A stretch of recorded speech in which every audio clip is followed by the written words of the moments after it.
This is the 2021 Dodge Challenger RT, and it's powered by a 5.7 liter Hemi V8 engine. This thing is a beauty. It's got the shaker package, it's got the plus package. This is gonna be a lot of fun. Steve here, Cars with Steve, and before we get started, want to give a huge shout out and a thank you to Pickering Chrysler for giving me access to this vehicle to shoot the video for you today. Check down in the description below for their contact details. Now this is going to be a quick walk around, going through some of the basics. If you're looking for more of that in-depth walk around, check down in the description below for that fuller walk around where I go through everything. But let's dive into it, have a little bit of fun, and see what this beauty has to offer. Starting off with some exterior styling, I love the look of this car. Classic muscle, it's just got that look, and it's had a similar look for a number of years. I love it, very, very classic. Now with the shaker package, as you can see there, we've got a hood scoop along the top there, cut out into the engine bay, gives us a little bit more airflow as we go. On the outside, depending on the trim level of the vehicle you're looking at, so if you're in the SXT base, it's gonna be a 19-inch tire. When you get into everything else, it's going to be a 20-inch tire there. Different style rim choices, ultimately gonna depend on which package you choose, but I love the look of this thing. Really, really contrasts nicely, nice aluminum look. And here's the kicker. If you're not a fan of the aluminum, just hydro dip it instead. You've got a lot of things that you can do aftermarket, and you could also look at some aftermarket rims instead. Starting off, taking a look at the outside of the vehicle. So just molded absolutely beautifully. I love the classic look of the actual headlamps themselves. Could they have upgraded them? Sure, but why mess with something that's not broken? I love the look of this thing. Challenger logo right along the front there, inside of the actual grille. Moving down, we've got our fog lamps, and then we've got a front splitter there. Now, one of the nice things about these splitters is it's a performance device. So what it's going to do is as you drive, it's going to hug the ground. So it's going to create airflow passing through, pushing that car closer to the ground, so it can hug it as you go, giving you improved performance. Now, taking a peek at some standard technology, at a minimum, every trim level will have that backup camera. Reverse sensing system is available in the GT trim level of the vehicle and up. We do have an option for that blind spot system, so lets us know if anybody's entered the blind spot on either side of the vehicle. That one is going to be really a matter of personal preference there, but love the look and the styling of this vehicle. We've got our fuel cap there along the side, really nice look to it as well. Taking a peek underneath the hood of the vehicle. So the Challenger does have 5 available engine choices, and that's going to depend on which trim level of the vehicle you're looking at. The RT that we're looking at here is the 5.7 liter Hemi V8, which is going to push out 372 horsepower and 400 pound-feet of torque. In order to be able to get in the trunk of the vehicle, so as you can see there, we can double press this button along the key fob if we wanted to. But if we actually look at the Dodge logo, so the D, the second D there, if we look up along the top, there's a little button. We can just push that button in order to be able to pop this thing open. Let's have a peek inside. All right, so cargo dimensions are going to be showing up there, so not a ton of space when it comes down to it, but one of the nice things is that we've got a 60-40 split for that back row, so we do have the option of folding one side down over the other if we wanted to, and that's nice because if we need to create a little bit of extra space for golf clubs and things like that, we can easily do it. As we start to move inside, so a few things to point out. So as you can see, it is very basic in the back there, so not too much to the actual trunk, but if you see there, we've got a little tab. Pulling that up, as you can see, we've got a little storage space along the back. We've got our inflator kit off to the left side, and then the right side, we've got our battery. So that's where we're going if we ever need to give anybody a boost. Taking a peek along the driver's side door, so we've got a little button along the top there, so we can use that in order to unlock or lock the doors, which is great.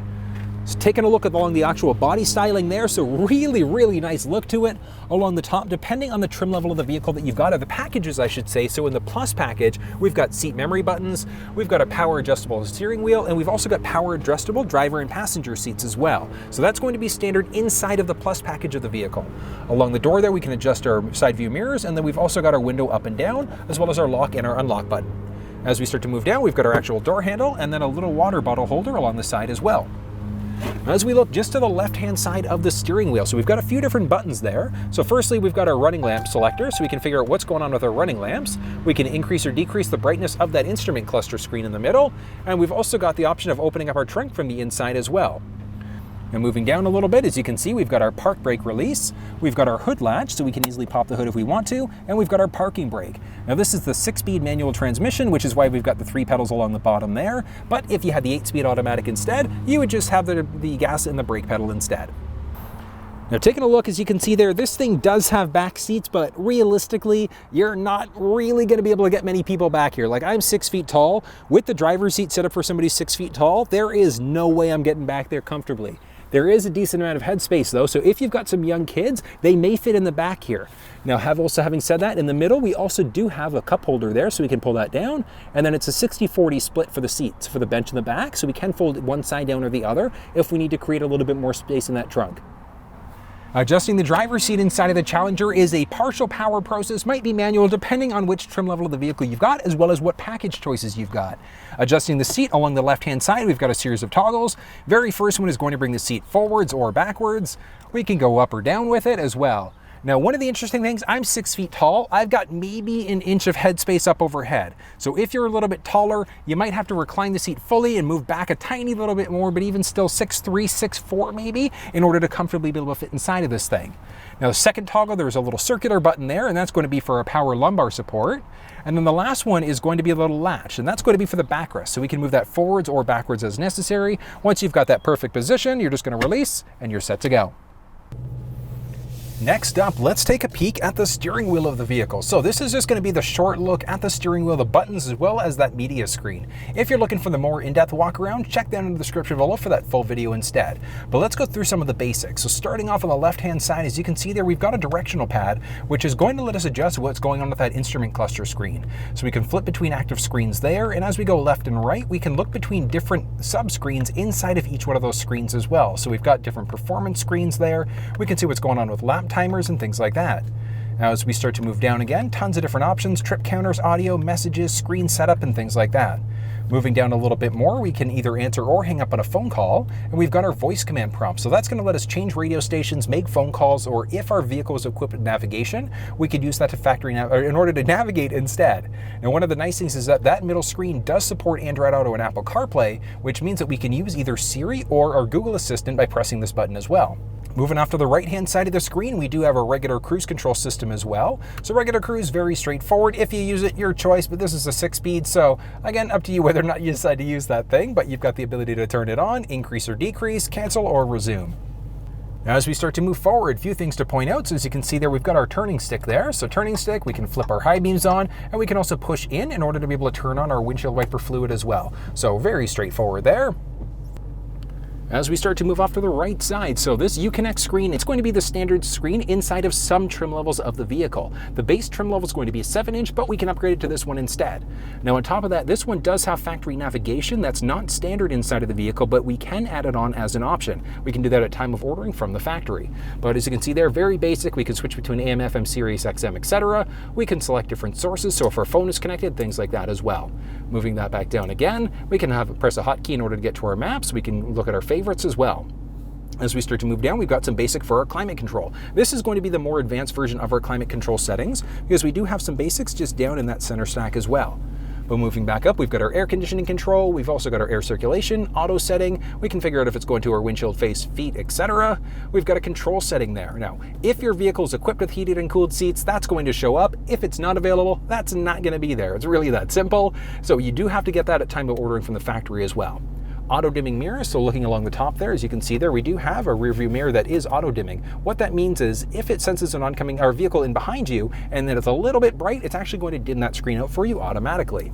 And as you can see there, we've got some basics for our fan control. We've got dual zone climate control, so if somebody likes it a little bit warmer, we can sync it back to our driver setting as well. We've got a lot of different UConnect apps. So the big one, actually the interesting one to point out here is the performance control. So as you can see there, we've got our line lock, launch control, sport mode setup, and a number of other things. Same thing, check down in the description below for a fuller walk around and how all of these different buttons work. We've got our factory navigation. We can easily connect our phone as well over Bluetooth. And one of the nice things is that this also does have the option for Android Auto and Apple CarPlay. We've got to be plugged in through USB in order for that to work. We've also got our settings, so we've got a number of different things that we can look at there as well. Now, as we start to move down a little bit, we are push button start inside of the vehicle, and that's regardless of whether it's going to be the 6-speed or the 8-speed automatic instead. Basics for our media, so we can adjust our volume, we can turn it on or off, we can tune, we can mute, we can turn our screen off if we find that a little distracting, bring it back to life. We've got our track pack as well, so we can hot button press in order to get into our performance pack controls. And moving back down again, we've got our basic climate control settings. We've got our fan speed off in the middle there, auto setting, fan control, etc. And then we can also adjust what's going on with the heat for the driver and the passenger side because, as I mentioned, we do have that dual zone climate control. AC, we can turn that one on or off, and then we've also got our air circulation button. Now this is a 6-speed manual transmission, TREMEC manual, so as you can see there, we've got our 1, 2, 3, 4, 5, 6 with that reverse gear being on the top right. Moving down, as you can see there, a few cup holders, a little bit of storage area there, but as you can see, we do have a 12-volt port, so if we need to plug in a traditional cigarette lighter adapter, we can. We've got a few USB ports, as well as our traditional 3.5mm jack as well. Now as we start to move up overhead, so as I mentioned, this is an auto-dimming rear view mirror, but we do have the option of turning that off if we want to. We can call our assistant, or we can do an SOS. Moving up overhead, if our vehicle is equipped with this option, this is going to give us the option of programming in a garage door opener at home if we've got one. Now, we also do have a sunroof. So this is not going to be standard inside of the vehicle, but it is available on all trim levels as well. So manual sliding for the actual cover itself, and then if we want to, we can either vent or we can just open and close very, very simply. We've got our cabin lighting, and as you can see there, we've got sunglasses holder. Moving up along the top, business card holder. And for our mirror, as you can see there, so we've got our vanity mirror with those lights. Click it down. Moving it out to the side, we can extend this thing out a little bit if we want to, and we can further extend it out just that tiny little bit. Close it, click it in order to lock it back into place. All right, folks, next up, now time for the fun part. Let's take this thing up for a spin and see how it actually handles on the road. I am super excited about this thing, mostly because I've never test driven a Challenger before. So it's literally never been on my radar. So I am just genuinely curious how this thing is going to handle once we start taking it out there. Let's go for it.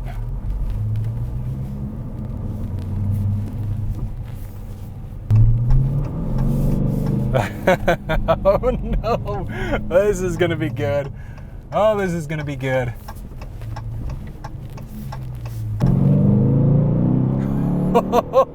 Yes. Oh, that's amazing. That's amazing. And this is only the 5.7 Hemi. The 5.7. Like, I can only imagine if this thing was the supercharged 6.2. Oh, beautiful, beautiful. This is nice. Styling is nice. Like, now that I actually kind of sit back in the seat a little bit more, like I said, like I've got like maybe an inch and a half of headspace up overhead, so not a ton of space, but I can still comfortably move around. So the seat itself is actually in its lowest position. So lowest position, and it could technically recline back a little bit more. So depending on how tall you are, this might work for you, might not. So it depends on how comfortable you are and how you typically sit as you sit down. But like 6'2", you'd probably comfortably able to get into this thing and drive it comfortably. So, oh, this is nice though. The rumble of that Hemi.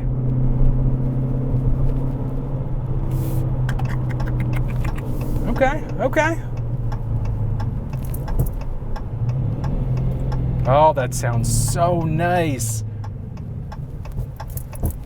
Funny getting into like different manufacturers and getting into different vehicles. Like you just start to appreciate cars that little bit more as you start to test drive more and more things.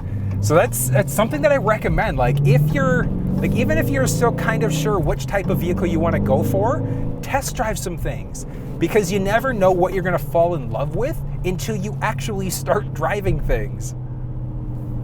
Oh, this is so nice though. So nice. It's like a childlike enthusiasm right now. Oh.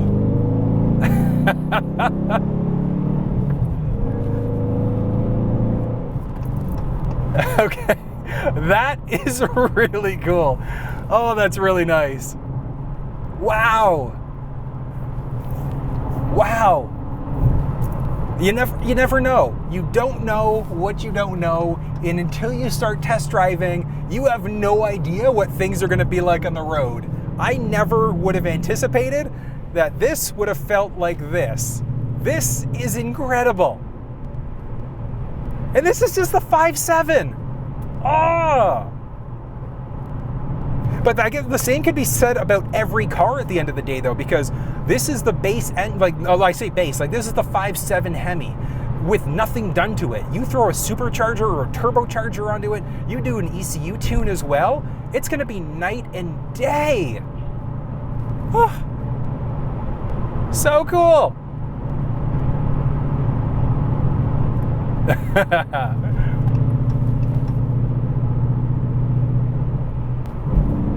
Listen to that. Listen to that.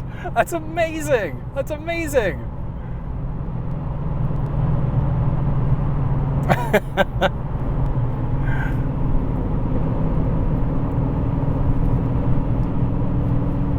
Very nice. I am impressed. That's one of the nice things. Like, this is the TREMEC transmission, which is a similar, it's like TREMEC is the same people. If you look at other manufacturers, like Mustang specifically, the Mach 1 and the Shelby, it uses a TREMEC transmission as well. And it works so incredibly well. Oh, that's nice. That is really nice. I wasn't really sure what to expect in this thing, and it blew away my expectations. Like, I was in a Charger as well, but that was a 3.6 liter V6, and like comparing the V6 to this 5.7, it is night and day. Like, you put your foot down and you are going. You're going. I'm gonna hop back on the highway. I'm gonna circle around and go back the other way. So why not? Beat city driving.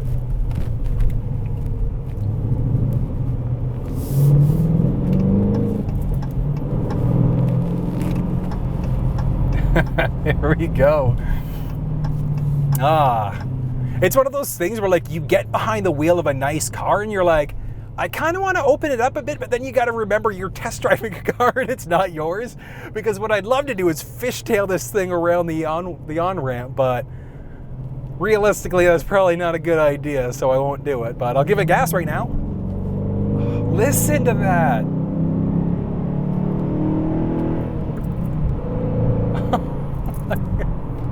That is so nice.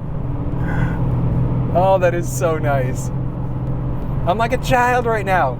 A child playing around with a Hemi V8.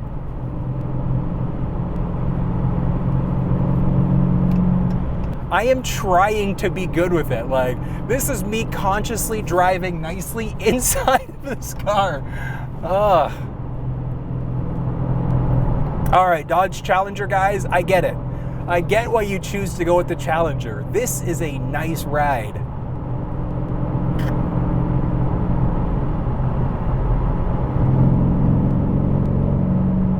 Oh, that sounds so nice.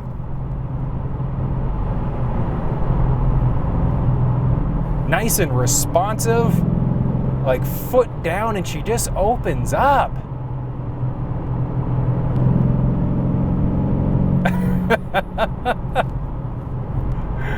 Oh man, inner me is coming out to play. Oh, nice and responsive. The handling on it is great.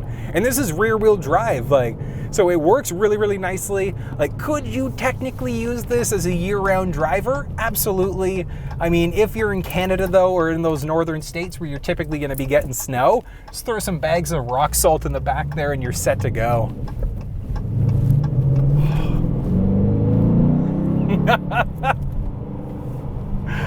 That's so good. Nice, very nice.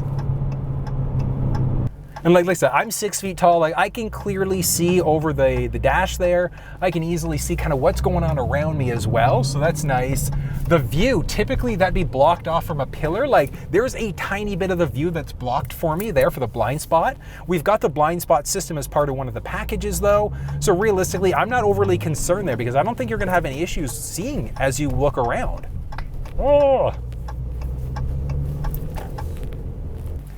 Well, folks, that was a look at the 2021 Dodge Challenger. What did you think? I absolutely loved it. If you have any questions, drop down in the comments section below and let me know. More than willing to talk you through any issues that you might be having. If you enjoyed the video, give it a thumbs up, share it with your social networks, and subscribe. And until I see you next time, make sure you stay safe.